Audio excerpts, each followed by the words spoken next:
Batas Sa Aking Kamay 1987 was released during a highly significant period in the career of Fernando Poe Jr., FPJ, often referred to as the king of Philippine movies.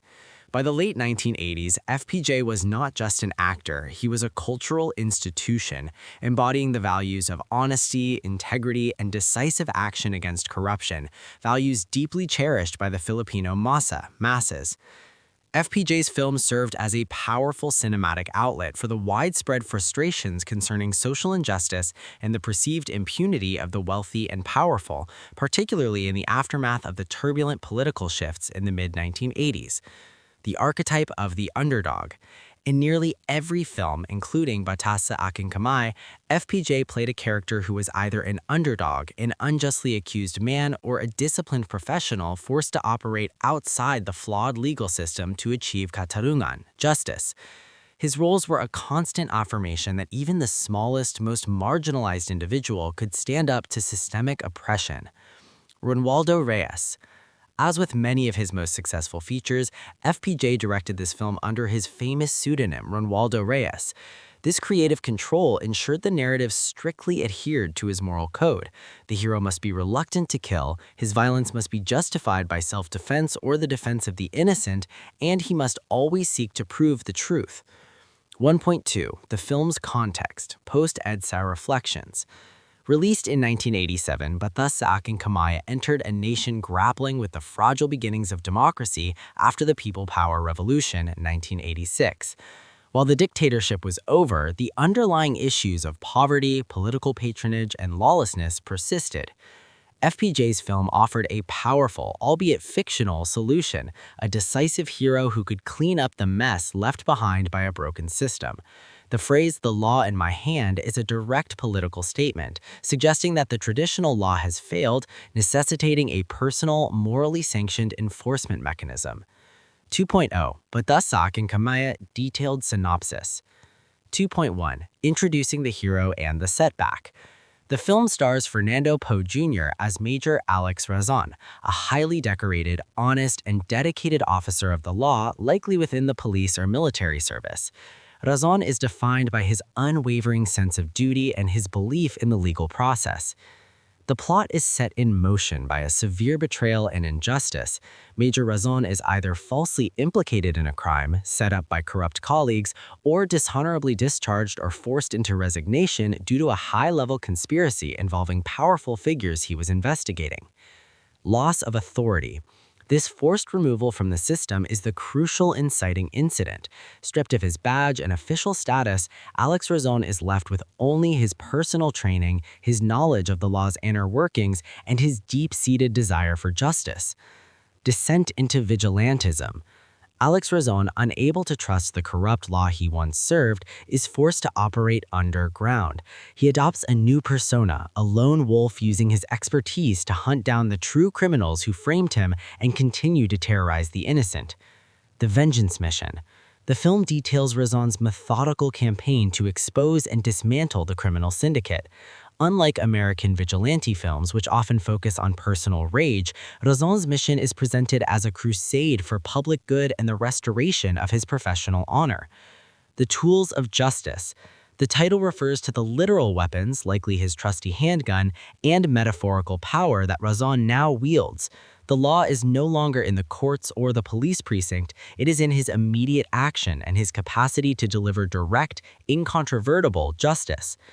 2.3. Key narrative elements. The film is structured around several classic action drama components. The love interest, Dina Bonnevie. The female lead, played by Dina Bonnevie, serves as Razon's moral anchor and emotional support. She is often a civilian who initially doubts his methods but eventually sees the purity of his intentions and aids his mission. Her presence grounds Razon and reminds him of the world he is fighting to protect. The villains, Paquito Diaz and Dindo Fernando. The corrupt antagonists are typically high-ranking officials, Dindo Fernando as the sophisticated mastermind, and their ruthless physical enforcers, Paquito Diaz as the sneering henchman. This dichotomy emphasizes the two fronts of Razon's war, the strategic and the physical. The unveiling. The plot moves toward a complex unveiling of the conspiracy, often involving a climactic gathering where Razan, against impossible odds, bursts in to expose the truth and eliminate the criminals. 3.0 Commercial success, rating, and earning. 3.1 Commercial performance. FPJ films in the late 1980s were virtually guaranteed box office successes in the Philippines. BATAS SA AKIng KAMAY was a major commercial hit, solidifying FPJ's status as the king. Mass appeal. The film resonated deeply with the massa due to its strong themes of integrity and righteous fury. It provided audiences with the catharsis of seeing a trusted hero defeat the figures, corrupt police, powerful politicians, they often felt powerless against in real life. Earnings data. Specific verifiable gross earnings for 1987 Philippine films are difficult to pinpoint precisely due to historical archival limitations. However, its commercial success is evidenced by the film's status as a major festival entry and its subsequent inclusion in FPJ's consistently high-earning filmography. 3.2 Awards and critical acclaim. While FPJ had already won numerous awards, films like BATAS SA AKIng KAMAY often received technical and directorial praise, even if they did not sweep the major FAMAS or Gawad-urian awards, which sometimes favored artistic dramas over commercial action films. FAMAS and Gawad-urian recognition. The film may have received nominations in technical categories, cinematography, editing, due to the high production standards of FPJ's company, FPJ Productions. Star-making vehicle. The film is considered a strong entry in the action genre, showcasing the director's skill, Ronaldo Reyes, in balancing fast-paced action with compelling character drama, a difficult feat he earned the National Artist of the Philippines for Film Award posthumously in 2006. 4.0 Production Facts and Behind the Scenes Part 1. 4.1 The FPJ Production Machine. BATAS SA AKIng KAMAY was produced by FPJ Productions, the film company founded by Poe himself. This independent operation was key to maintaining the artistic integrity and consistent quality of his films. Creative control. By directing, producing, and starring, FPJ maintained total creative control, ensuring that his films always upheld a stringent moral code and delivered the authentic action sequences his fans expected. Regular collaborators. FPJ Films relied on a close-knit group of talented professionals who understood his signature style.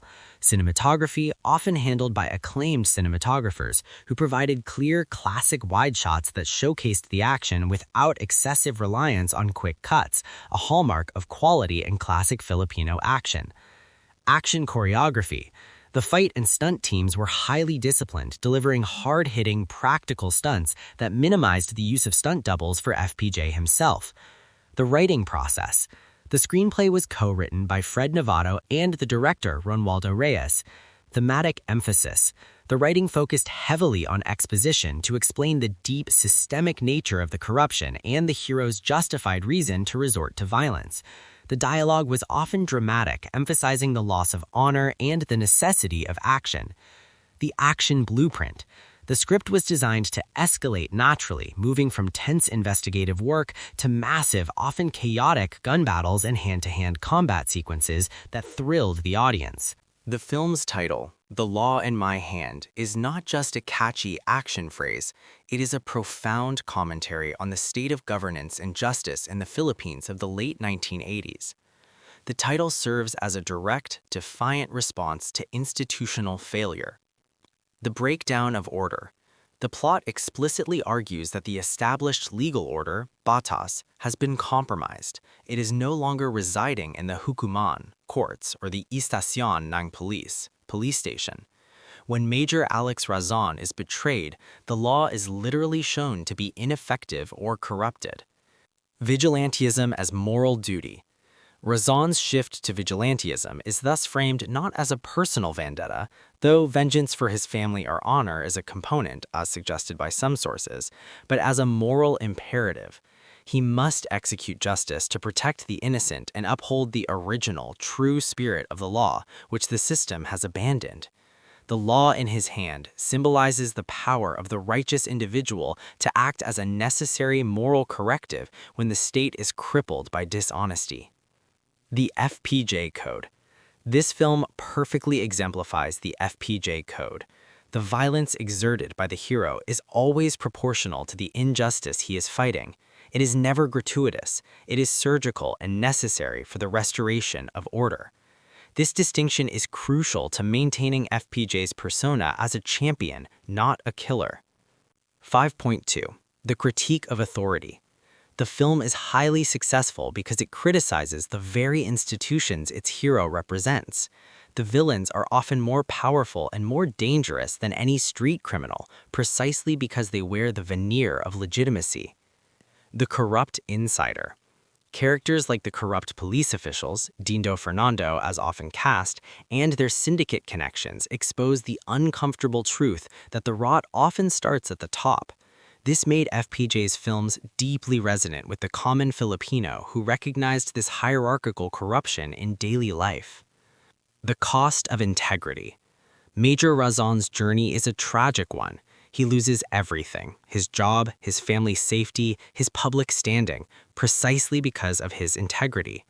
The film teaches that standing for what is right in a corrupt world comes at an enormous personal cost, making Razon's eventual victory hard-won and deeply cathartic. 6.0. The ensemble and stellar performances. 6.1. FPJ and the veteran cast. A key element contributing to the high production value and dramatic weight of BATAS SA AKIng Kamay is its powerful ensemble cast, a staple of FPJ productions. FPJ, Major Alex Razon or Andres de la Cruz, FPJ's performance is characterized by his signature quiet intensity. He conveys the emotional weight of portrayal through subtle shifts in his demeanor, using his silence and piercing gaze to communicate resolute and pain. He embodies the classic action hero who is deadly but deeply moral. Eddie Garcia. The presence of the legendary Eddie Garcia adds immense dramatic gravitas. Garcia, a versatile actor and director, often played complex authority figures in FPJ films, sometimes an ally, sometimes the ultimate villain, or sometimes a morally ambiguous mentor. His involvement immediately signals high-stakes drama and cinematic quality. Charo Santos. Charo Santos Concio, the renowned actress and former ABS-CBN executive, provided the necessary female counterpoint, typically playing the steadfast ally or the victimized innocent. Her casting elevated the film's dramatic caliber, ensuring the emotional scenes were handled with maturity and depth, balancing the action sequences. Paquita Diaz and Zandra Zamora. These actors were the perfect cinematic villains for FPJ. They were recognizable, physically menacing, and consistently cast as the contravida, antagonist, providing the audience with a satisfying sense of familiarity and clear targets for the hero's justice. 6.2. The direction of Mike Raylon Macalin. While FPJ often directed as Ronaldo de la Reyes, this film was directed by Mike Raylon Macalin. Some sources cite Reyes, but Macalin is confirmed in many major listings. Macalin was a veteran director known for his strong command of action and melodrama, fitting perfectly within the FPJ formula. Balancing act. Macalin successfully balanced the film's dual nature, the explosive kinetic action required to sell the genre, and the underlying melodrama, family tragedy, professional betrayal, required to give the film its emotional core and thematic significance. 7.0. Behind the Scenes Part 2 and Technical Excellence. 7.1. Action choreography and practicality. FPJ Productions was famous for its commitment to realistic, practical action, a standard BATAS SA AKIng Kamay proudly upheld. Stunt integrity. The film utilized seasoned Philippine stunt teams, focusing on clear, full-body action in both hand-to-hand combat and gunfights. There was minimal use of slow motion or excessive close-ups that might obscure the action, a commitment that built trust with the discerning Pinoy action audience. Signature gunplay. The film features FPJ's iconic, efficient, and almost ritualistic use of his weapon. His characters are never reckless. Every shot counts, showcasing the hero's professional training and discipline. 7.2. Filming locations and aesthetics. The film utilized authentic Philippine urban and rural settings, giving the story a sense of grounded realism. Urban realism. The locations often juxtaposed the world of the powerful elite, mansions, high-end offices, with the grittier, marginalized areas where Razan is forced to operate. This visual contrast reinforced the class conflict inherent in many FPJ stories. Visual tone. The cinematography focused on stark lighting and framing that heightened the drama and tension, particularly in nighttime chase scenes and confrontations. The visual language was designed to make the hero look iconic, stoic, and larger than life against the backdrop of a broken world. 8.0 Legacy and Enduring Influence. 8.1 The Hall of Fame Context. BATAS SA AKIng Kamay was released in 1987. A year later, at the 36th FAMAS Awards in 1988, FPJ was inducted into the FAMAS Hall of Fame for Best Actor for his 5 wins in that category: Maga Alabok sa Lupa, Asedilio, Durugin si Totoy Bato, Umpisahan mo Tatapusin ko, and Muslim 357. While BATAS SA AKIng Kamay did not factor into that specific Best Actor Hall of Fame induction, the film's success immediately preceded and contributed to the overall recognition of his dominance in the genre. Its quality reaffirmed the standards that led to his Hall of Fame status. Glaza Hedadora's nomination. The film did achieve specific recognition. Glaza Hedadora was nominated for the FAMAS Award for Best Child Actress for her role in BATAS SA AKIng Kamay, highlighting the film's success not just in action but also in its dramatic components. 8.2 The Continuous Relevance. The themes are remarkably durable. Decades after its release, BATAS SA AKIng Kamay remains relevant because the issues of police corruption and the struggle for justice for the common Filipino persist. The standard for action cinema. The film, alongside classics like Ang Provinciano and Isang Balakalang, is a required reference point for anyone studying or producing Philippine action cinema. It provides the definitive formula for the action hero built on moral integrity and popular appeal. FPJ's enduring influence. The success of BATAS SA AKIng Kamay is a testament to the powerful, enduring relationship between FPJ and the Filipino populace, a relationship rooted not just in entertainment, but in a shared aspiration for a just society, even if that justice must be executed by the law in the hand of a righteous man.